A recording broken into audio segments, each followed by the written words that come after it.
मामा तेव्हा धनगर कुळातले असल्यामुळे त्यांना काही लोक सांगू लागले, मामा तर तुम्हाला थोडंफार कळतंय, तुमची वाचाशुद्धी चांगली आहे, तुम्ही आता असं करा, तुम्ही देवपण सांगायला चालू करा.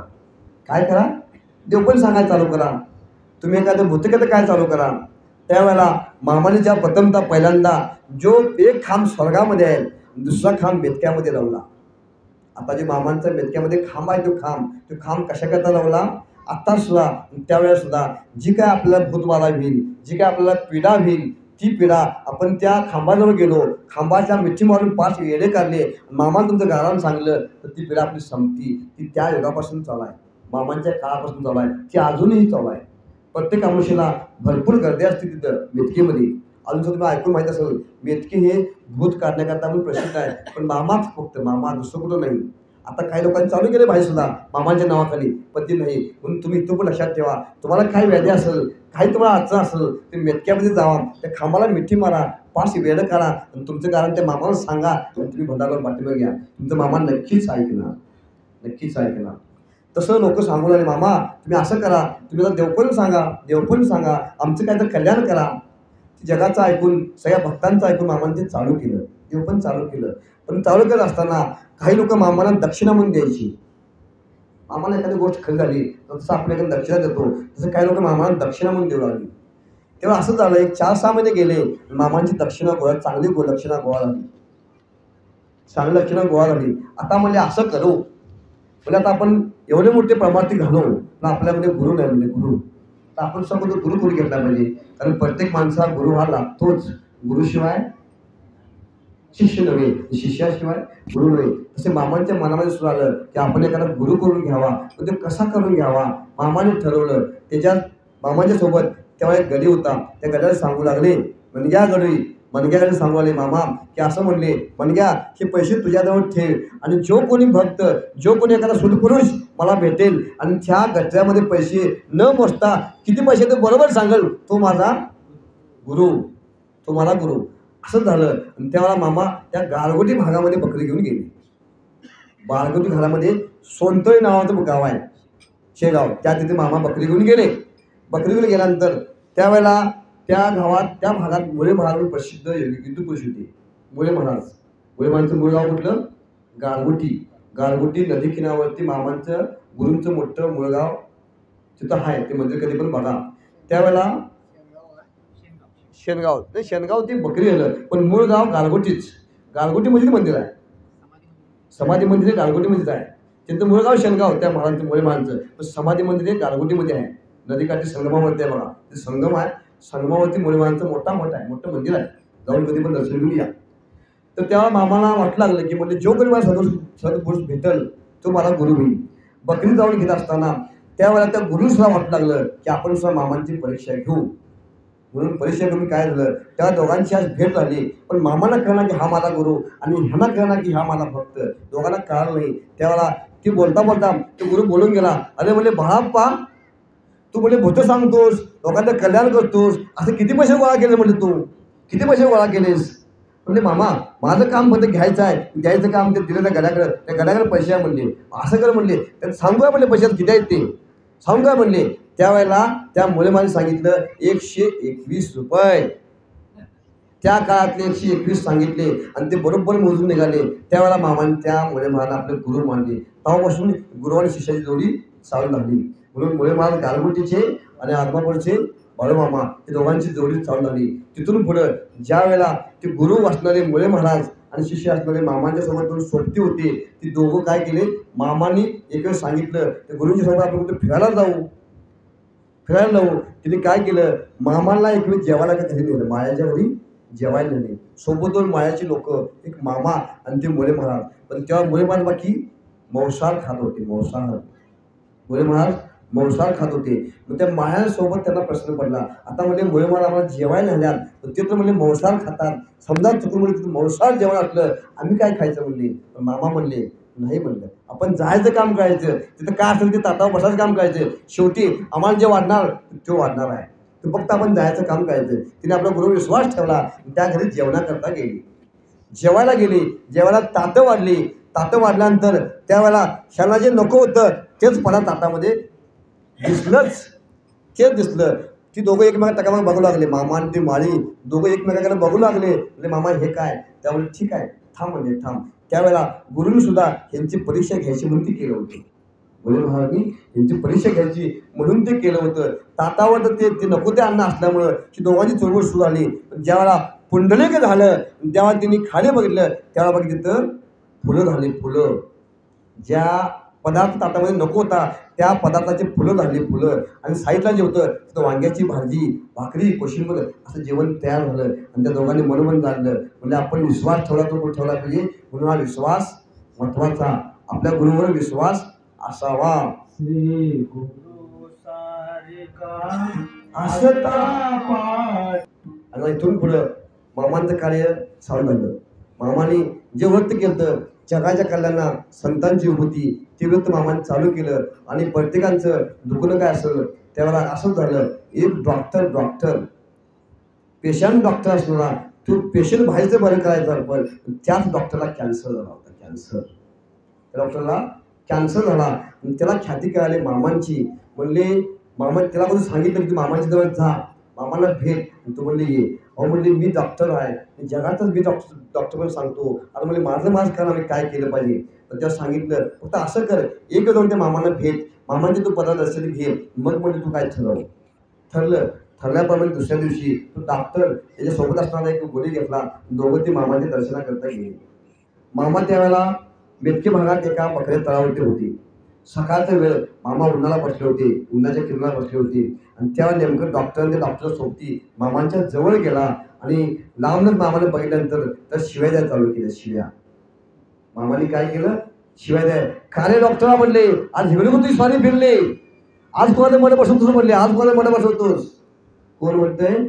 मामाच्या डॉक्टरला म्हणतास, डॉक्टर आज तू कोणाला मध्ये बसवतोस, आज तू इकडं कुठं. पण त्यावेळेस लोक म्हणायचे ज्या दिवशी मामा शिवा देतील त्या शिव्यामध्ये त्यांना आशीर्वाद असायचा. आशीर्वाद ज्या दिवशी मामा शिवा देऊन आपल्याला बोलवून घेतील तेव्हा लोक ती नक्की ओळखायची. ज्या दिवशी मामांच्या शिव्या तेव्हा त्यांना लोकांचा आशीर्वाद वाटायचा. तेच झालं. डॉक्टर जवळ गेले, विचारले अरे काय बाबा म्हणले आज काल आज माझी काय आठवण आली. सांगू लागला मामा मला काय सांगू म्हणले, मी पेशंट डॉक्टर जगाला मी डॉक्टर बरं सांगतोय. म्हणले मला असं म्हणले, मला रोग झालाय. असं कर म्हणले, तू माझ्या तळाच्या दिवशी मुक्काम कर. मामाच्या डॉक्टरला ठेवून घेतलं. मुक्काम ठेवून घेतलं.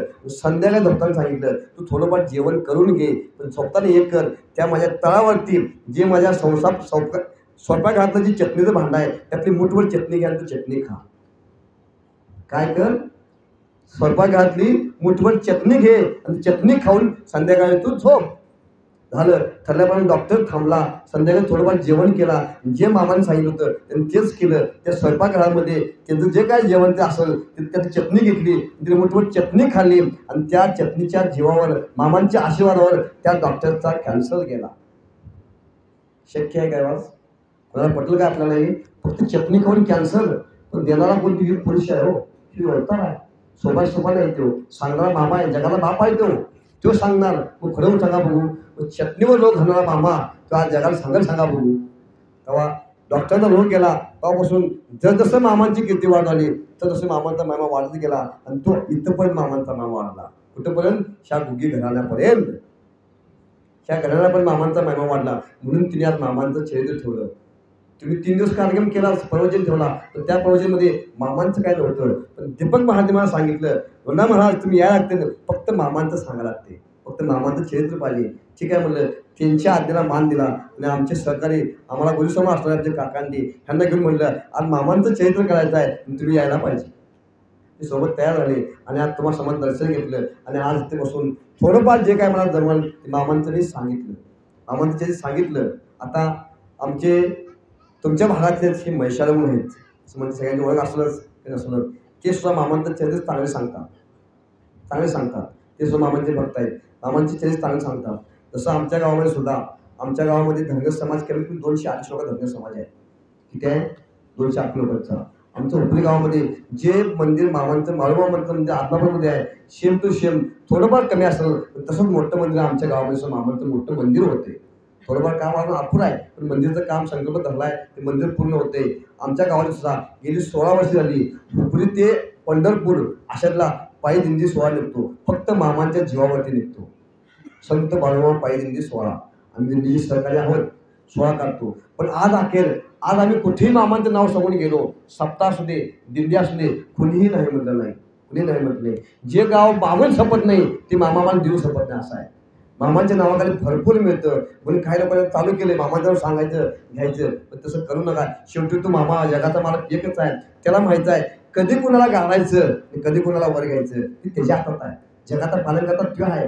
चाले शरीर कोणाची सत्ते, कोण बोलवितो हरिविन. आज ह्या जगाची सत्ता चालती ती फक्त एका भगवंताची चालती. तसा हा अवतार असणार म्हणजे गुळे महाराज किंवा बाळूमामा मामा, दोन्ही अवतार एकच. हे सुद्धा तुम्हाला लागलेले, तुमच्या ह्या कुटुंबाचं भाग्य आहे की तुमच्या कुटुंबातले हे एक युग पुरुष आहेत, सत्पुरुष आहेत.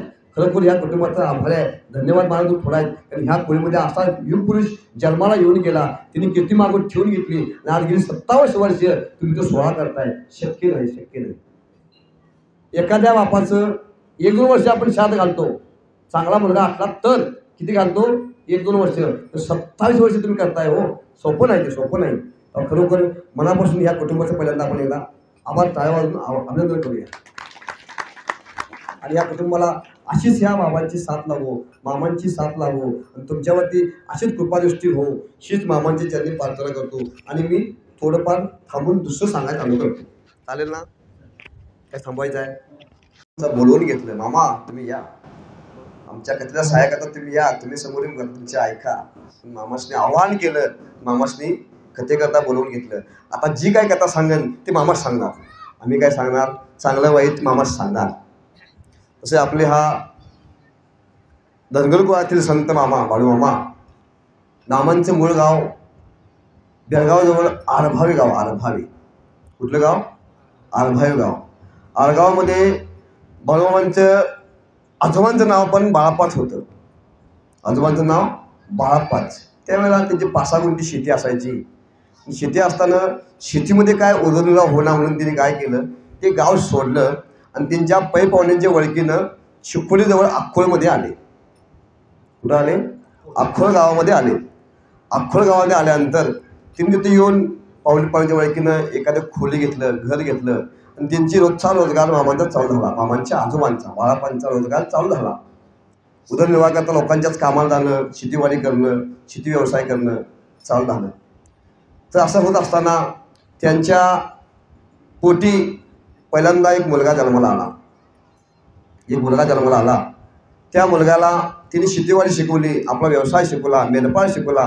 पण हे व्यवसाय करत असताना मामांच्या पूर्वजांनी सुद्धा पहिल्यांदा मेंढपाळ धंदा केला आणि तीच परंपरा पुढे मामांच्या कुटुंबामध्ये लागू झाली. तसा हा मेंढपाळ करणारा धंदा आपला धनगर समाज, त्या समाजामध्ये मामांच्या आजोबांचं नाव बाळाप्पा, बाळाप्पांच्या आजोबावरून मामांचं नाव बाळाप्पा झाले. आता आपण आता सुद्धा पद्धत आहे. पूर्वी पद्धत होती की बाळाचं नाव ठेवायचं झालं की आजोबापासून नाव ठेवायचं. ज्या बाळाचं नाव आजोबा असतील तर त्या आजोबा वाढले असले आजोबाचं नाव पुढं बाळाप्पा ठेवायचं. असं हे बाळाप्पांचं अक्कोळघाली मुळगाव आरभावे, त्यांचं अक्कोळाला आले. अक्कोळा आल्यानंतर त्यांचा उदरनिर्वाह करता शेती मेंढपाळ सगळं चालू असताना त्याला एकदा असं झालं, मामांच्या वडिलांचं लग्न करत असताना त्यांची अप्पाचीवाडीमध्ये बोते घराण्यातील त्यांची गंगोबाई नावाची हे धरली, सत्यवा नावाची त्यांची आई, त्या दोघांचं लग्न झालं. बाळाप्पांच्या आणि त्यांच्या दोघांचं लग्न झालं. लग्न झाल्यानंतर त्यांचा संसार सुरुवात झाला. त्यांना प्रथम मुलगा झाला तो भैरू. झाला. दुसऱ्यांदा एक मुलगी झाली, तिचं नाव गंगूबाई. ही 2 मुलं पोटी अपत्य असताना सुद्धा त्या मामांच्या आईला वाटू लागलं की मला अनेकादा मुलगा व्हावा, म्हणजे किमान पाठबळ असावं. जुनी म्हातार लोक म्हणतात बघा, मुलगा असला तर मुलग्याला पाठबळ होईल, मुलगी असली तर मुलगीला पाठबळ होईल, म्हणून अनेकादा मुलबाळ व्हावं म्हणून तिने आपल्या आप्पाच्या वाडीला हलसिद्धनाथाच्या मंदिरामध्ये मामाला त्या देवाने गारण घातलं. मामांच्या आईनं की देवा मला जशी 2 पुत्र दिलायस तसं अनेकादा बाळ माझ्या पोटी ती म्हणली ती. आणि त्या माऊलीच्या हाकेला हलसिद्धनाथ आप्पा जागे झाले आणि तिने आशीर्वाद दिला. आणि त्यानंतर बाळाप्पांच्या त्या आईंच्या पोटी बाळाप्पांचा उदरनिर्वाह म्हणजे पोटामध्ये गर्भ वाढू लागला. ते वाढू लागत असताना त्या गर्भावरती आता आपण म्हणतो की बाळाच्या पोटी गर्भावर संस्कार असावेत. त्यावेळेला त्या माऊली कुठले संस्कार केले होते काय? आता आम्ही म्हणतो, आता समजा एखादी मुलगी गरोदर असली, आता आपण सांगतो तुम्ही ग्रंथ वाचा, पुराण वाचा, त्या बाळावर संस्कार होईल. त्या आईला कुठले संस्कार घेतो त्यावेळेला पद्धत नव्हती संस्कार द्यायची, पण तरी पण हा येऊन पुढे जन्माला आला का नाही. तसं आपलं जर नीत चांगली असली, आपली तर वागणं चांगलं असलं, आपली नीतिमत्ता चांगली असली तर आपलं पुढे चांगलंच होतं. जसं हे कुठलं वज्जी कुटुंब, त्या कुटुंबामध्ये सांगितले पण मगाशी 35 लोक आहेत. ऐकून खरोखर थक्क झालो आम्ही. आत्ताच्या ह्या युगामध्ये 35 लोक एकत्र राहायचं शक्य नाही, शक्य नाही. तुम दो हमारे जो करणारे कुटुंब, ही 35 लोकांचं कुटुंब शक्य आहे का सांगा बघू.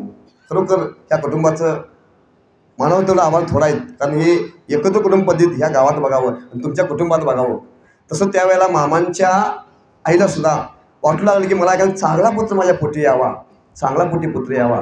आणि ते तिथं खरं झालं. आणि 1965 मामांचा जन्म झाला. मामांचा जन्म झाला. बाळाचं नाव त्यावेळेला बारशाला नाव ठेवत असतं. जन्म झाल्यानंतर 5वी झाली. 5वी झाल्यानंतर 7वीचा लेखा जो लिहिला, तो लेखा लिहायच्या वेळा ज्या वेळेला मामांच्या आईने त्या, जसं आपण 5वी पुसतो ना, जुनी माणसं 5वी पुसतो, तर त्यावेळेला त्या ठिकाणी एक फूल उठली होती. फूल मामांच्या ग्रंथामध्ये आहे बघा. मामांची खून उठली होती. अशी दव्य खून होती की त्या बाईला वाटू लागलं, म्हणजे मामांच्या आईला वाटू लागलं की ही खून कशी आहे, काय की चांगली आहे काय वाईट आहे, चांगली आहे काय वाईट आहे. कारण कसं असतं, एखाद्या घरामध्ये एखादा काय तर शब्द वेगळा झाला किंवा अपशब्द वेगळा असला तर ते माणसाला जोपर्यंत तिची काय घटना होत नाही तोपर्यंत शंका दुगरुग वाटते. चांगलं असेल काय वाईट असेल. पण ती खून कशी होती, चांगली होती. चांगली झालं. 5वी संपली. 12वा दिवस आला आणि त्यावेळेला मामांचा बाराच्या वेळेला मामांचं नाव, ते जे आजोबाचं नाव होतं तेच नाव बाळाप्पा ठेवलं. बाळ जन्मला गताने कृष्ण जन्मला, बाळ जन्मला गताने कृष्ण जन्मला.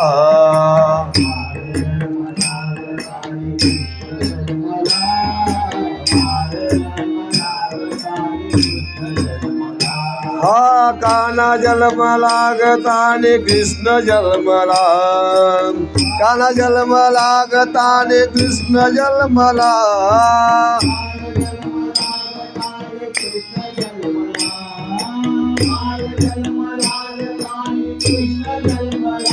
हा बाळ जन्मला गताने कृष्ण जन्मला, बाळ जन्मला गताना कृष्ण जन्मला.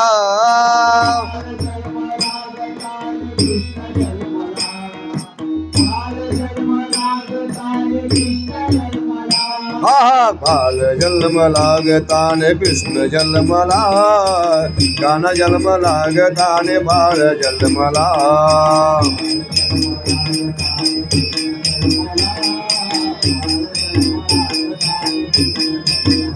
हा बाळ जन्मला गताना कृष्ण जन्मला, कृष्ण जन्मला गबाने बाळ जन्मला.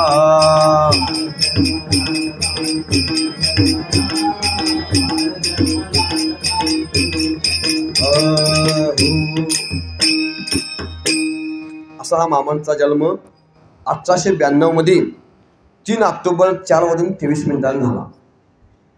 3 ऑक्टोबर 4:23 मामांचा जन्म झाला. मामा लहानपणापासूनच एकांतामध्ये असायचे. ते 4-5 वर्षाचे बाळ झालं, पण ते खेळत असताना सुद्धा एकांतच खेळायचं, एकटेच खेळायचं. त्यांचा छंद वेगळाच होता. ते कधी मुलांमिळून मिसळून राहिले नाहीत, ते कधी लोकात मिसळले नाहीत, कधी कुटुंबात कधी राहिले नाहीत. असं निवांत माळे जाऊन बसायचं, एखाद्या झाडावर जाऊन बसायचं, झाडाच्या शेंड्यावर जाऊन बसायचं आणि ते गावाला ओढून सांगायचं की माझं शिखर आहे, शिखर. काय शिखर? मामा एखाद्या झाडावर तोडून बसले तर ते काय सांगायचं जगाला? शिखर आहे, शिखर. आज मामा कुठं बसल्यात? शिखरावरच आहेत की नाही? ते झोपत असताना सुद्धा आपण जेव्हा मेंढपाळ लोक आपण झाडं, त्या मेंढ्याकरता झाडाला काय करतो, काट्याचं बाबळ काढतो खाण्याकरता. त्या बाबळीवर ते झोपायचे आणि त्या झोपल्यावर जगाला सोडून सांगायची की माझी गादी आहे, गादी. काट्याच्या पिंजऱ्यावर झोपणारे मामा सांगायचे काय? माझी गादी आहे, गादी. असा कधीही तुम्हा आम्हाला ते मामा वागलेच नाहीत. मामांचं वागणं विचित्रच असायचं. शेवटी आईवडिलांना काळजी असणारच ना. आपला मुलगा तर काय जगावेगळा वागत असला शेवटी आईबाबांना काळजी असणारच. तेव्हा त्यांनी काय केलं, म्हणजे आता असं बाळूमामा आता आपला असा सुधारणार नाही, तेव्हा काय करूया, त्याला कुठं एका ठिकाणी कामाला लावूया, त्याशिवाय हा सुधारणार नाही, त्या माणसात येणार नाही. म्हणून त्यावेळेला त्याच अकोला गावामध्ये एक शेरजी होती. शेरजी नंदुराम शेठजी, त्या शेठजींच्या घरी त्यांची शेतीवाडी भरपूर मोठी होती. त्यांची गायगुरांचा गोठा मोठा होता. त्या ठिकाणी गायगुरांच्या चारा सेवेकरता बघता म्हणून त्या मामांच्या वडिलांनी त्या तिथे चाकरीला म्हणून ठेवलं. मामांना कशाला ठेवलं? चाकरीला ठेवलं. त्यावेळेला मामा सांगत होते, बाबा तुम्ही माझं ऐका, मला चाकरीला ठेवू नका. तुमच्या ज्या मेंढ्या आहेत, तुमच्या ज्या आत्ता ज्या मेंढ्या आहेत त्या 10 मिनिटात आम्ही 100 मेंढ्या करतो, पण मला बाहेर चाकरीला ठेवू नका. पण त्या वडिलांनी ऐकलं नाही. आणि त्याला वाटायचं साहजिकच आहे, आपला बाळ आता साधा आहे, खोळा आहे, जग त्याला खोळं म्हणतं, खोळा बाळू म्हणतं, पण तो आज ना उद्या सुधारला पाहिजे, चांगला झाला पाहिजे. म्हणून त्यांनी काय केलं, चाकरीला म्हणून नंदुराम शेठजीच्या घरी त्यांनी चाकरीला ठेवलं. ठेवल्यानंतर सगळं मामांच्या आईला हुरूर वाट लागली, माझं एवढंसं बाळ, छोटंसं बाळ, आतापासून लोक चाकरी करणार, माझा कसं होईल, ही बाईला हुरूर वाटणार. पण त्या शेवटी बाबानं आपल्या काळजावर दगड ठेवून त्या चाकरीला ठेवलंच. झालं. शेवटी चाकरीला ठेवल्यानंतर नंदुराम शेठच्या घरी काय काम, फक्त त्यांचे गुरं राखणे, दिवसभर गुरी महाराज फिरवून आणणे, संध्याकाळी त्यांना चारा पाणी घालणे, हेच काम मामांचं होतं. झाले वर्ष गेले, 6 महिने गेलं आणि मामांना तिने जेवण्याकरता एक थाळी दिली. ती थाळी काय केली, एक ताट होतं. कारण शेवटी चाकर म्हणला की तो त्या मनात ठेवणार ना, किती बी मोठा असला. मामा आत्ता आम्हाला मोठे येतो, पण त्यावेळेस मामा छोटेच होते. पण तिने त्या गड्याकरता, मामा गडीच गड्याकरता जेवणाला त्याला एक ताट स्पेशल दिलं. ताट स्पेशल ते काय करणार मामा, त्या ताटामध्ये ते जेवणार. जेवल्यानंतर एका साईडच्या ते देवळीमध्ये नेऊन ठेवणार. काय करणार, ते थाट स्वच्छ धुणार आणि देवळीमध्ये नेऊन ठेवणार. एक दिवशी असं झालं, त्या नंदुराम शेठची पत्नी काहीच कामाकरता बाहेर आली आणि तिला समोर दिसते तर त्या गोट्यामध्ये एक लख्ख प्रकाश उजळा दिसला. गोट्यामध्ये लख्ख प्रकाश दिसला. तो प्रकाश काय म्हणून बघण्याकरता ती नंदुराम शेठची पत्नी त्या गोट्यामध्ये गेली. तर त्या गोट्यामध्ये तिला ज्या थाळीमध्ये मामा जेवत होते त्या थाळीमधून तो प्रकाश पडत होता.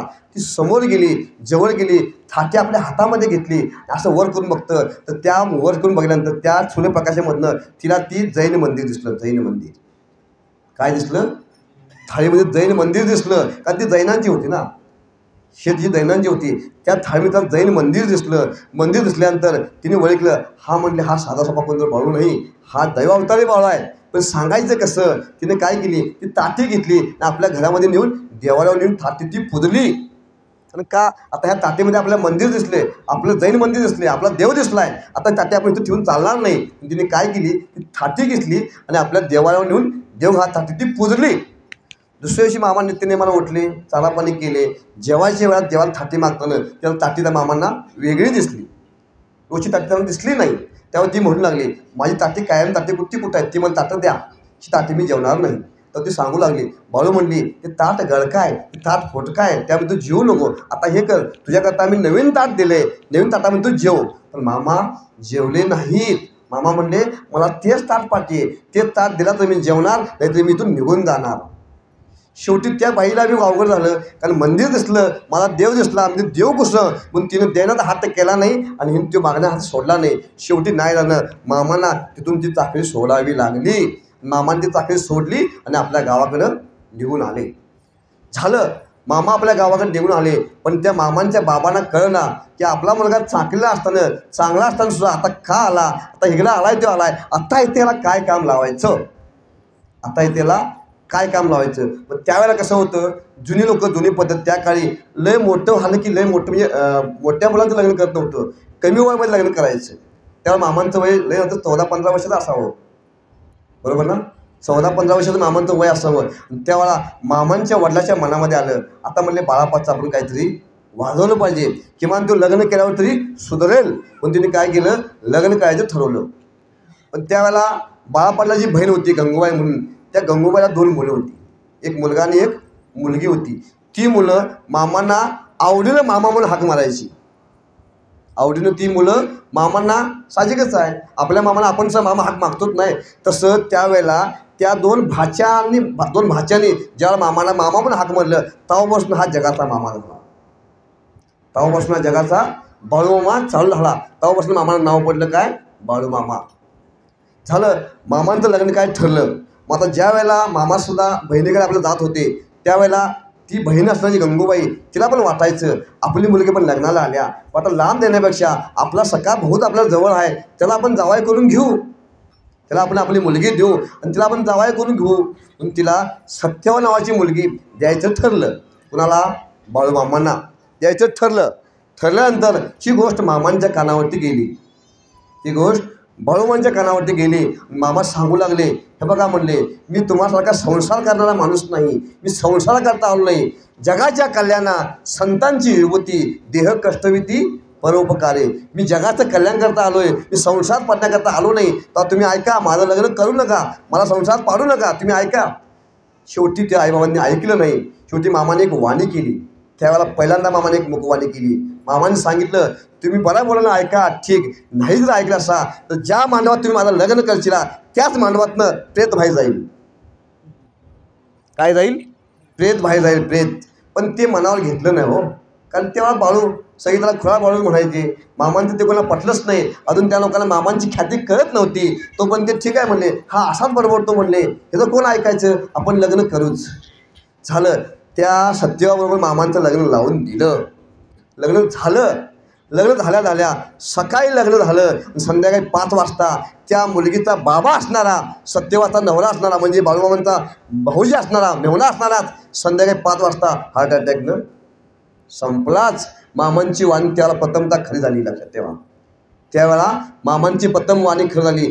त्यावेळेला जुन्या जाणकार लोकांना आता वाटू लागलं, जे मामाने बोललं ते करून दावलं, म्हणजे हा अजूनसुद्धा हा साधा पारा माणूस नाहीच आहे. पण अजून कोण मानत नव्हतं. हे खरंच आहे. आजसुद्धा तुम्हाला आपल्याला हे घोडे मारायचे आहेत. तुम्हाला त्यांची प्रचिती आल्या म्हणून तुम्ही करता. ज्या लोकांना ही प्रचिती नाही त्यांना काय करणार? साधा माणूस दिसणार. तसे मामा जगाला साधे दिसायचे, पण त्यांच्या अंगी जो गुण होता तो गुण कोणी ओळखला नाही. पण त्यावेळेला बघी पत्र लोकांना कळू लागलं की मामाने जी गोष्ट पहिल्यांदा बोलली ती आज खरी होत्या. आणि तेच झालं. त्या मांडवातनं त्या मुलगीच्या बाबाचा वडच गेलं, पेतच गेलं. झालं. तो दिवस संपला. शेवटी लग्न झाल्यानंतर शेवटी मामांना शेवटी कसं का असणार किंवा मनापासून नसणार संसार करावा लागलाच. संसार केला. 5 वर्षे गेली, 6 वर्षे गेली, 8 वर्षे संपली. किती? 8 वर्षे मामांच्या लग्नाला झाली. तरी मामांच्या लग्नाला तिची मामांची मालकींची कूस पिकली नव्हती. पण त्या मामांच्या बकऱ्यामध्ये ज्या वेळेला एखादी बकरी व्यायची, एखादी व्यायची म्हणजे व्याल्यानंतर तिची पिल्लं तिच्या भोवती फिरायची ना, छोटी छोटी पिल्लं. ती पिल्ली फिरत असताना त्या मामांच्या मालकीन सत्यवाला वाटू लागायचं, माझीसुद्धा असं एखादं पिल्लं होईल, मलासुद्धा माझ्या खात्यावर एखादं असं बाळ खेळेल. ते तिला वाटायचं. आणि ती मामांनी जाणलं. मामा म्हणले, आता हिला पण काही चावल दिली पाहिजे. आणि त्यावेळेला मामा आणि सत्यवा एक वेळ ज्यावेळेला हलसिद्धनाथाच्या मंदिरात दर्शन करता गेले, तिकडे गेल्यानंतर मंदिरामध्ये हलसिद्धनाथाच्या मंदिरामध्ये त्या पूजेतला कवल एक फूल खाली पडलं. म्हणजे मामांना कवल ते हलसिद्धनाथाने दिलं, ते फूल खाली पडलं. पडल्यानंतर मामाने जाणलं, आता मला आपण संसार करून सुखात होऊ, आपण एखादं मूळ आपल्या पोटाला एखादं मूळ यावं. मामाला वाटू लागलं, साहजिकच आहे, कोणाला वाटणार नाही हो. 8 वर्षी झाली, आपल्या पोटात मुलबाळ नाही, आम्हाला सुद्धा व्हावं असं मामाला वाटू लागलं. आणि योगायोगानं तेच झालं. त्या सत्यवा मातेला दिवस गेले. दिवस गेल्यानंतर 5वा महिना गेला, 6वा महिना गेला, 7 महिने पूर्ण झाले. 7 महिने दिन झाले. त्यावेळेला त्या सत्यवाला चावू लागली की मी सुद्धा आई होणार, मी सुद्धा एखाद्या बाळाला जन्म देणार. ती आनंदून गेली. पण शेवटी दैवाचा फेरा चुकला नाही. कारण मामांच्या नशिबात संसारच नव्हता. तो कसा पूर्णत्वाला जाईल सांगा बघू? जाणारच नाही. 7 महिने झालं. आणि तेव्हा योगायोगानं तिथं आजोळ असणारा आप्पाचीवाडी तिची यात्रा निघाली. आप्पाचीवाडीची यात्रा होती. आणि त्या यात्रेला जाण्याकरता हिनं हट्ट केली. म्हणले मी यात्रेला जाणार आहे. तेव्हा मामा सांगू लागले, तू आता अशी अवघडलेली बाई, तू यात्रेला जाऊ नकोस, ऐक. तेव्हा ती ऐकली नाही. आपल्या आई गंगूबाईला सांगितली, आई तू आणि मी दोघं मिळून यात्रेला जाऊ, पण मामाशी आपण जाऊन दर्शन घेऊन येऊ, असं दोघं सांगू लागले. पण मामाला ते पटलं नाही. पण मामाला पुढलं जाणलं होतं पुढं काय होणार ते. मामा देवपुरुष, तिने जाणलं होतं पुढं काय होणार आहे. मामा म्हणले ऐक, तू अशी आहेस, आज म्हणजे तुझं मूल जेव्हा तुला खाण्याला आपण जोडीनं जाऊ, पण आता तू जाऊ नको. पण त्या माऊलीने तिथं ऐकलं नाही. तेव्हा काय झालं, त्या दिवशी संध्याकाळी ते जाण्याकरता बाहेर जात असताना मामाला न सांगता बाहेर पडताना त्यावेळेला महाराणामध्ये एक झाड होतं, बोहाडीचं झाड. कशाचं? बोहाडी झाड होतं. त्या झाडाच्या एका काट्यामध्ये अडकून ती सुद्धा तटली. ती पडली नाही पण अडकली. तिचा पदर त्या काट्यामध्ये अडकला. तेव्हा तिने जाणलं मामाने, म्हणले हे सोडतोय, हे तुम्ही जाऊ नकोस. तू ऐक म्हणले, तुला शिकून होतोय, तुझा पदर काट्यामध्ये अडकलाय, सांगतो म्हणे आई तू जाऊ नको. पण ती ऐकू ना, शेवटी नाही झाल्याने मामाने सांगितलं तू आजची रात्र थांब, आजची रात्र थांब आणि सकाळी उठल्यावर तू निघून जा. मामाने त्या दोघींना बोलवून घेतलं. एका त्या ज्या ठिकाणी बकऱ्यांचा तळ होता त्या ठिकाणी दोघांना बसवलं माई लेकीला आणि त्यांच्या भोवती एक काठीचं रिंगण वाकलं. रिंगण जसं सीतामातेला पळून सीतामातेच्या रामनं वनवासाच्या वेळेला जसं लक्ष्मण रेखा आखली तशी ह्या ठिकाणी राम आपल्या मामाने तिथे काठीनं रेषा आखली आणि सांगितली जोपर्यंत मी सांगित नाही तोपर्यंत ह्या देशातून बाहेर तुम्ही पाऊल टाकायचा नाही. काही होऊ दे, सकाळची प्राप्ती होऊ दे, लघवीला येऊ दे, तुम्हाला कशाला येऊ दे, तुम्ही जाग्यावरती करा, पण ही रेषा तुम्ही वळायची नाही. मामाने सांगितलं पण ती शेवटी त्या बाईनं ऐकलं नाही. कशी तरी मध्यरात्र गेली, पहाटेची वेळ झाली आणि त्या बाईला संडासला जाण्याकरता जेव्हा तिला सत्यवाला आलं तेव्हा ती सांगू लागली. आई म्हणली मामा तुझं असाच आहे, हे खुळा बाळू असंच आहे, असंच सांगतो, असाच बडबडतो, हे जर कोण ऐकायचं आणि आम्ही इथं करू काय म्हणली विधी, की विधी मी इथं काय करू म्हणले, मी करणार नाही म्हणले. म्हणून ती पाय बाहेर टाकणार. जी रेषा होती अशी रेषा पडली एक पाय पडायला आणि जशी वीज चमकावी तशी वीज चमकली, तिचा गर्भ घळून पडला. मामा सांगत होते जाऊ नको म्हणून, गर्भ घळून पडला. मामा ज्या ठिकाणी झोपले होते, ज्या बाजेवरती बसले होते मामा, त्या ठिकाणी मामाला कळलं. मामाच्या डोळ्यातून घळ घळ घळ घळ अश्रू आले. हो अश्रू आले. म्हणजे शेवटी काळानं डाव साधलाच, व्हायचं तेच झालं. मामांच्या सत्यवापोटी ते जे बाळ होता तो बाळ मामानं लावला नाही आणि त्याच दिवशी मामानं ठेवलं. आता म्हणले ज्या बायकोनं माझं ऐकलं नाही त्या बायकोनं इथून पुढं आयुष्यभर तोंड बघणार नाही. मामाने त्या बायकोचा आपला त्याग केला, त्याग, आणि बायकोला सोडून दिलं, त्याग केला. म्हणून आज सुद्धा बघा मामांचं मंदिर आदमाबाद आहे पण त्याच्या पत्नीचं मंदिर मेतक्यात आहे. जवळ आहे का बघा, नाही घेतलं मामाने जवळ. शेवटपर्यंत सांगितलं म्हणजे नाही, ज्या बाईनं माझं ऐकलं नाही, ज्या बाईनं माझी कुळ संपवली त्या बाईचं मला तोंड बघायचं नाही आणि तिथून पुढे मी संसार करणार नाही. तेव्हापासून जे मामा बाहेर पडले ते आपल्या जगाच्या कल्याणाकरताच बाहेर पडले. तरी पाठीमागे संसार म्हटलाच नाही. असा देव मामा झालं. व्यवसायाने मेंढपाळ असल्यामुळं एका गावामध्ये थांबून चालत नव्हतं. आज हे गाव उद्या ते गाव फिरणं भाग होतं. ज्या ठिकाणी पावसाळ्यात दिवस मोठे असतील त्या ठिकाणी ते त्यावेळेला दुष्काळी भागात म्हणजे कर्नाटक भागात आपली बकरी घेऊन जायचं आणि त्या भागात कमी पाऊस असल्यामुळं तिथे 2-6 महिने राहायचं आणि परत ते आपल्या गावी येत होते. असे होत असताना ज्या वेळेला मामा बकरी घेऊन बाहेर पडले त्यावेळेला असं त्याचा कडक मोठा उन्हाळा पडला होता. त्या ठिकाणी पाऊस कमी असल्यामुळं विहिरीमध्ये पाणी कमी असायचं. विहिरीमध्ये पाणी कमी होतं. त्यावेळेला मामाला त्या विहिरीमध्ये कटावले गेल्यानंतर त्यामध्ये पाणी कमी दिसलं. शेवटी मामाला ताण लागत होती. पण ती मेंढपाळ असल्यामुळे आम्हाला धनगर लोकांना सांगायला लागत नाही पाणी किती कमी असते, झाड किती मोठं असते, आमची लोक ते काम करायचं ते करणारच. मामाने तेच केलं. मामा त्या तळामध्ये गेले, त्यातनं आपण जेवढं पाणी ते पोटभर पाणी पिले आणि एक तांब्यावरती घेऊन आले. त्याच वेळा मामांची परीक्षा घ्यायची म्हणून देव विठ्ठल देव दोघांनी रूप बदललं आणि त्या विहिरीकाठी उभारलं. दोघं पण काय केले, आपला वेश बदलला आणि त्या विहिरीकाठावर दोघांनी उभारले. आणि ज्यावेळेला मामा वरती तांब्या घेऊन आले त्यावर ते मामाला म्हणू लागले, मला म्हणजे आम्हाला पण तहान लागलेले म्हणले, आम्हाला पाणी पाजशील. पण ते पाणी मामा त्या आपल्या मेनक्याला घेऊन जात होते. पण ते समोर ते दोघं आल्यानंतर मामाने नाही म्हटले. त्या दोघांनी ते पाणी पाजलंच. मामाने पाणी पाजल्यानंतर त्या दोघांनी आशीर्वाद दिला. बाळू म्हणले तुझ्या इस्तोपर्यंत नाव, तू आम्हालाच पाणी पाजलास, आमची तहान भागवलास, तू आम्हाला ओळखलंस, तू कोण आहे म्हणले. आम्ही म्हणले या जगाचे मालक काय विठ्ठल वेळदेव आहे. तिने सांगितले आमची आपली ओळख करून दिली, विठ्ठल वेळदेव आहे. आणि इथून पुढे मानले मामा तू इथून पुढे जे काही बोलशील, तुझ्या मनातून जे काही शब्द बाहेर पडतील ते खरं होतील. तेव्हा त्या दोघं देवानी मामाला वरदान दिलं, सांगितलं इथून पुढं तू जे काही बोलशील तुझ्या शब्दाला वाणी आम्ही तयार करणार आणि तू जे बोलणारे शब्द इथून पुढं खरं होणार. तेव्हापासून मामांची भाकलोक आपण आत्ता म्हणतो पण त्यावेळी तोंडातून जे शब्द पडत होतं मामांचं ते खरं होत होतं. आणि ते आता आपण एकत्रमध्ये केल्यामुळे आम्हाला ती भाकलोक वाटते. पण त्यावेळेला सहज मामा बोलले तर ते मामांचं खरं होतं. त्यावेळेला ते 2 युगपुरुष पाणी पिऊन तृप्त झाले आणि ते आपल्या वाटून निघून गेले. मामा आपल्या मेंढपाळामध्ये गेले. तो भाग संपला. पुढील भागामध्ये असंच पुढे जात असताना एक ठिकाणी मामाला भूक लागली. एका खेडेगावामध्ये गेले. मामाला भूक लागली. आता म्हणले आपल्याजवळ तर झोळीमध्ये काय नाही, जेवण्यात कुठं जाऊ. त्यावेळेला ती आज त्या गावामध्ये गेल्यानंतर करड्या म्हणून गाव आहे, गलिंगजवळ करड्या म्हणून गाव. त्या गावामध्ये गेले आणि तिथं ते एक पाटलींचं घर होतं, पाटलींचं घर. त्या पाटलींच्या घरामध्ये मामा गेले आणि तिला बाहेरच हाक मारला नावडून. ती स्त्री बाहेर आली, म्हणले काय मामा तुम्ही कसं काय हो म्हणले इकडं काय पाहिजे काय नाही म्हणले, बाळ मला भूक लागल्या, मला काय खायला देशील काय, किमान चहा तर देशील काय म्हणले, किमान चहा तर देशील काय. तर ती म्हणली चहा देतो, पण देतो म्हणजे मामाला आत बोलवून घेतलं. पण त्यावेळेला नेमकंच तिच्या घरामध्ये जी म्हैस होती ती 6 महिन्याची गाभण होती, दूध देत नव्हती. पण मामाला सांगितलं मी चहा करून देतो, मामाला बसवून घेतले. आता दूध आणण्याकरता काय करू, मामाला बसवून माझ्या सोप्यामध्ये बसवले आणि पाठीमध्ये दारानं ती दुधाचं आपलं भांडं घेऊन दुसऱ्या घरात दूध मागायला बाहेर पडणार. ती मामाने जाणलं. मामा म्हणले बाळ इकडे. मामाने तिला बोलवून घेतलं. तुझी म्हणजे काय अडचण आहे काय नाही. म्हणजे मामा त्यानं खरंच सांगितली, तुम्हाला मी चहाला बसवून घेतले पण माझ्या घरामध्ये चहाला दूध नाही आहे म्हणले. त्या मामा म्हणले तुझ्या घरी म्हैसचं आहे ना म्हणले, आहे की म्हणले. असं कर तू जा त्या म्हशीच्या कासामध्ये बस सांग म्हणले मला काय. अहो म्हणजे मामा ती म्हैस आटल्या तर ती गाभण आहे, आता कसं दूध देईल. नाही म्हणले बाळ हा शब्द माझा आहे, तू जा म्हणले, तू तुझ्या नियमाप्रमाणे तू कासात बस जा.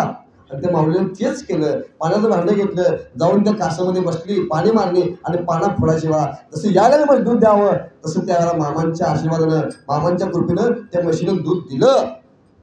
हा मामांचा बोलण्याची ताकद आहे, वाणीचा शब्द आहे.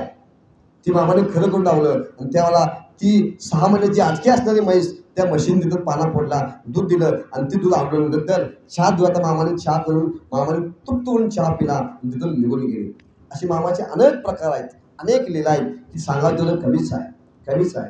तो मामा म्हणून तुमचं आमचं भाग्य आहे की मामांच्या नंतर आपला जन्म झाला आणि मामांचा आम्हाला सहवास लाभला. मामांच्या वेळेला आपण जर असतो तर आपल्याला ती लाभला नसता. तर मामा कुठं आपण कुठं सर आपल्या भागात आले तर मानले. तर आता हा जगाचा मालक होऊन बसलाय मामा, जगाचा मालक होऊन बसलाय मामा. जे मामा सांगणार ते नक्कीच खरं होणार. म्हणून तुम्ही आम्ही धन्य आहे की मामांच्या वाटेवरती आपण चालतो. म्हणून तेची संत ज्यांचा हेत विठ्ठले नेनते काही ताना तोना नामस्वर्णा वाचवली.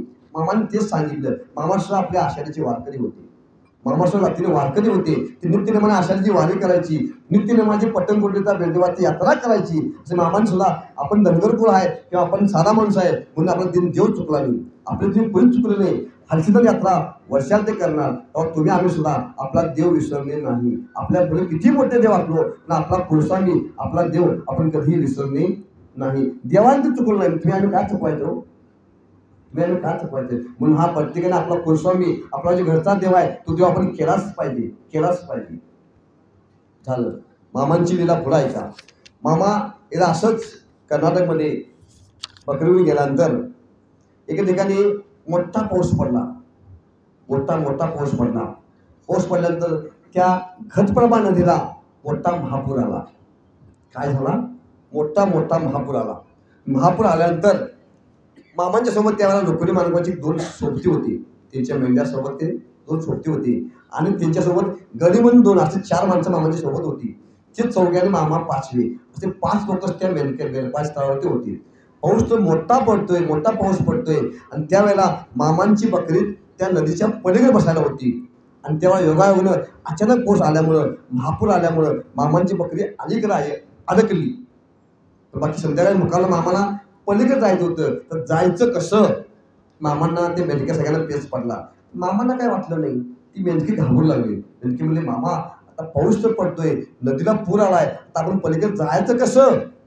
त्यावेळेला मामा सांगू लागले असं करा म्हणले. त्यावेळेला नदीमध्ये एक नाव असायची, नदीमध्ये महापूर आला की एखादी नाव असायची आणि योगायोगानं त्यावेळेस सुद्धा तिथे एक नाव होतीच, एक नाव होती. त्या नावामध्ये एक नावाला होता. त्या नावाला बोलवून घेतलं आणि सांगितलं असं म्हणले बाबा आम्हाला पलीकडे जायचं आहे, आमची बकरी पलीकडे घ्यायची आहे, तुला काय मोबदला असेल तो आमच्या मोबदला घे आणि बकरी आमची घेऊन तू पलीकडे घेऊन चल. ठीक आहे. प्रत्येक मेंढीला 1 रुपया, त्यावेळेचा प्रत्येक मेंढीला 1 रुपया ठरला. निम्मी बकरी घातली, 2 सोबती त्यात घातलं आणि म्हणलं तुम्ही पहिल्यांदा ही सोडून या, नंतर आम्ही बाकीची येतो.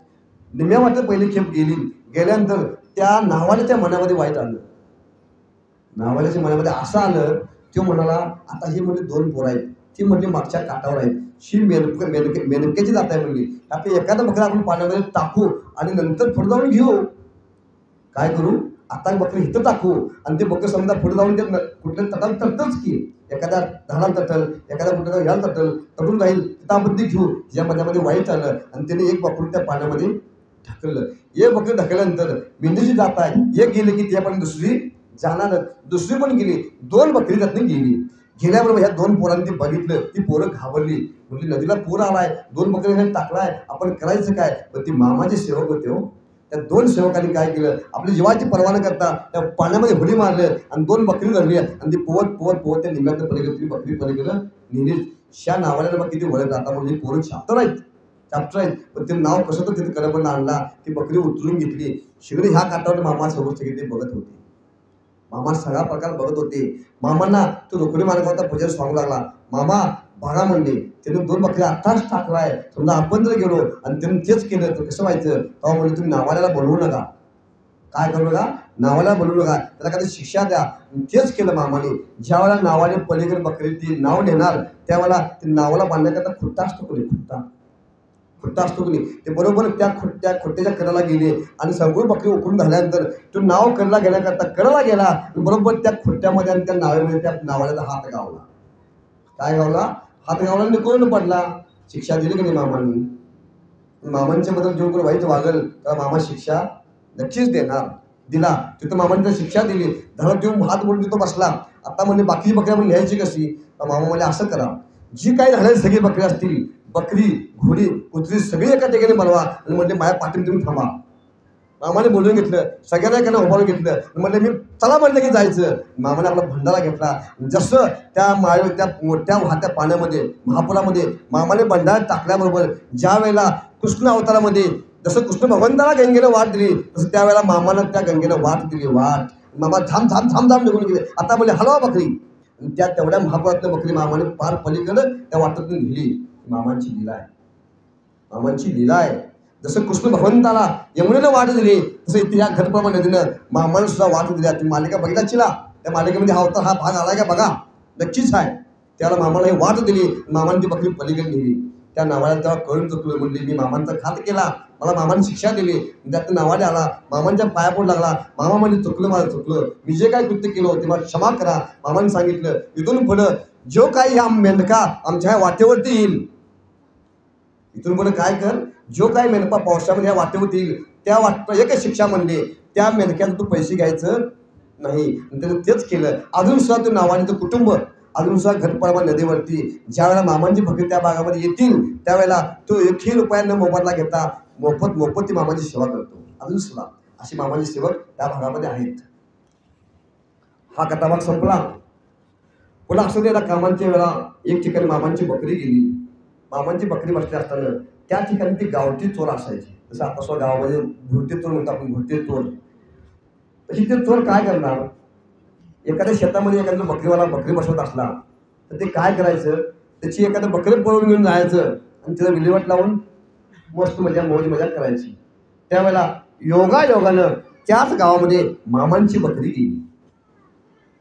त्याच गावामध्ये मामांची बकरी गेली. मामांची बकरी गेल्यानंतर ज्या ठिकाणी मामांच्या बकरीचा तळ होता त्या ठिकाणी जे 3 चोर आले. किती? ते 3 जण होते. 3 चोर आले. त्या 3 चोरांनी त्या मामांच्या बकऱ्यातली 2 बकरी घेऊन गेली. त्याला माहित होतं मामा कोण मेलपाळ आहे. त्यांचा फक्त धंदा एकच, कुणीही बकरीवाला आला की 2 बकरी घ्यायची आणि जायचं. त्याच नियमाप्रमाणे त्यांनी त्यावेळेला तेच केलं. मामांच्या बकऱ्यातील 2 बकरी त्यांनी घेऊन गेली. 2 बकरी घेऊन गेल्यानंतर त्यांनी जे काय खायचं त्यांचं काम केलं. ती विल्हेवाट लावली, काय खाल्ले असतील विकले असतील ते भागलेला त्यांनी वाट लावल्यानंतर संध्याकाळी जेव्हा ही घरी आपली झोपली त्यावेळेला तिघांना पण एकाला उलटी व्हायची, एकाला संडास व्हायचा, एकाला अंग दुखायचं, असं तिघांची मळमळ चालू झाली. काय चालू झाली? तिघांना त्रास चालू झाला. तर त्यांनी काय केलं, मामांची बकरी नेलती, तू यांना गप बसू देईल म्हणता, नाही देणार. एकाला हरवाण लागलं, रात्रीचं उठून पडला, एकाला अंग दुखालं. तिघांना 3 व्याध्या सुरू झाल्यानंतर सकाळी उठल्यानं त्यांच्या लक्षात आलं पण करायचं काय. तिने काय केलं, आपल्या गावातला एक चांगला माणूस भेटला तर जाऊन सांगितलं, असं म्हणलो आम्ही आमच्या नित्यनेमानं काल एका मेंढपाळाची आम्ही 2 बकरी नेली आणि तेव्हापासून आमची अशी व्याधी चालू झाल्या. त्यावेळेला त्या माणसाला बाकी माहीत होतं हा बकरीवाला कोण आहे ते माहीत होता. तो म्हणला, अरे तुम्ही घात केला म्हणले. अरे म्हणजे तू देव माणूस आहे, तू देवऋषी आहे, तू देव माणूस आहे, देव अवतारी माणूस आहे आणि त्या माणसाने तुम्ही बकरी पळवणार नसा. आता म्हणजे तुमचं काय खरं नाही. आता म्हणले तुमचं काय खरं नाही. तुम्ही आत्ता जावा आणि त्या मेंढक्याला तुम्ही शरण जावा, तर माफी मागा, जर सांगा आम्ही चुकलो म्हणून सांगा. त्याचं काय बघायचे काय पैसे असतील तुम्ही त्या पैसे तुम्ही त्याची किंमत तुम्ही त्याला द्या. झालं. ठरल्याप्रमाणे तिघाने बाकी हे केलं. आता म्हणजे आपण आपली क्षमा मागितली पाहिजे. मामांच्या वरती गेले, मामांच्या पाया पडल्या, त्यांनी कबूल केलं. मामा म्हणले काल तुमच्या बकऱ्यामधून आम्ही 2 बकरी नेली होती, 2 बकरी घेऊन गेलो आणि त्या बकऱ्यांच्या आम्ही विल्हेवाट लावल्या. आणि जेव्हा आम्ही घरी येऊन झोपलो तेव्हा आमची व्याधी चालू झाली. सगळा प्रकार त्यांनी सांगितला. तेव्हा मामाने ओळखलं. भाड्यावर म्हणलो तुम्ही केला सा कोणाचं करणी करणार ते तुम्ही भरणारच, जैसी करणी तैसी भरणी, तुम्ही तेच करा म्हणले. त्यावेळेला म्हणले मामा आता तुम्ही असं करा, आम्ही तुमच्या चरणाशी लोटाने घेतो, आम्ही माफी मागतो, आम्हाला तुम्ही तुमच्या पदरामध्ये घ्या. मामाने एक सांगितलं असं करा म्हणले, तुम्ही मला शरण आलाय म्हणजे असं करा, तुम्ही तुमची जे मला जे बकऱ्याला पैसे देणार आहे तुमचे पैसे घ्या, ह्यामध्ये थोडं आणि माझे पैसे घ्या, पण तुमच्या गावामध्ये जे मंदिर नाही मंदिर तिथे एखादं मंदिर बांधा. काय करा म्हणले. मामांच्या सत्काराला सांगितलं तुम्ही तुमचे पैसे बकऱ्यात मला जे येणार आहे ते पैसे तुमच्याजवळ ठेवा, माझ्याकडून थोडे पैसे घ्या, तुमच्या गावामध्ये जे मंदिर नाही तिथं मंदिर बांधा. त्यावेळेला त्या 3 चोरांनी सांगितलं मामा म्हणजे आम्हाला आता पण देवच माहीत नाही आम्ही कुणाचं मंदिर बांधतो. कारण ती चोरी करणारी माणसं त्यांना काय माहीत देव कुठला आणि काय कुठलं, फक्त त्यांचं एकच व्यवस्था आहे चोरी करणे आणि लोकांना खाणे, हेच काम देतं. ते म्हणले मामा आम्हाला देव काय माहीत नाही, तेव्हा म्हणले आम्ही असं करतो, आम्ही जे मंदिर बांधणार ते तुमचंच मंदिर बांधणार. तिने तेव्हा मामांचंच मंदिर त्या गावामध्ये बांधलं. आजही त्या गावामध्ये फक्त मामांचंच मंदिर आहे, मामांचंच मंदिर आहे. असा हा राक्षस कुळातल्या माणसाला सुद्धा सरळ वाटला आणणारा मामा, हा तुम्ही अगदी वेडवाकडं करणारा माणूस सुद्धा, तशा माणसाला सुद्धा आपल्या पायाजवळ आणणारा मामा, असा आपला मामा, तसा आपल्या मामांच्यामुळे तुमचं आमचं भाग्य बदल म्हणून मामांचं एक भजन करूया. चला.